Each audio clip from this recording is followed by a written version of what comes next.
সুন্নত পালন করলেন গান বাজিয়ে। আপনার জন্য আমার বিল্ডিংটা ভেঙে পড়বে, বলে রাখি ছাড়বো না।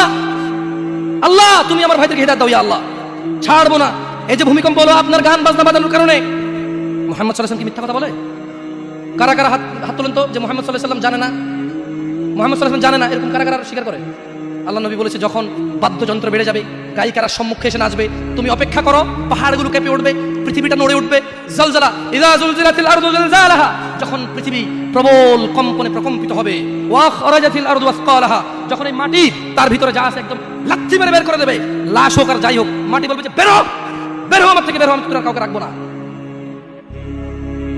ওয়াকাল আল ইনসান, মানুষ বলবে মা লাহা মা লাহা, পৃথিবীটা কি হলো, এই মাটির কি হলো, কেন সে কবরগুলো লাশগুলো বের করে দিচ্ছে, কেন সে স্বর্ণ মতি হীরা মানিক বের করে দিচ্ছে, মা লাহা, এর কি হলো, কেন পাহাড় নড়ে উঠছে, কেন পাহাড় ভেঙে চূর্ণ বিচূর্ণ হয়ে যাচ্ছে।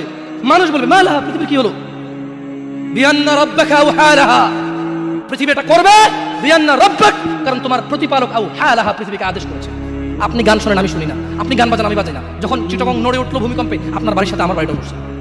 বন্ধ করেন এই জুলুম আমাদের উপর, আল্লাহর দিকে তাকিয়ে বন্ধ করেন, আল্লাহর দিকে তাকিয়ে বন্ধ করেন। আপনার বাড়িটা যদি ভেঙে ফেলার ইচ্ছা, বুলডোজারে ভেঙে ফেলেন, কেউ ধরবে?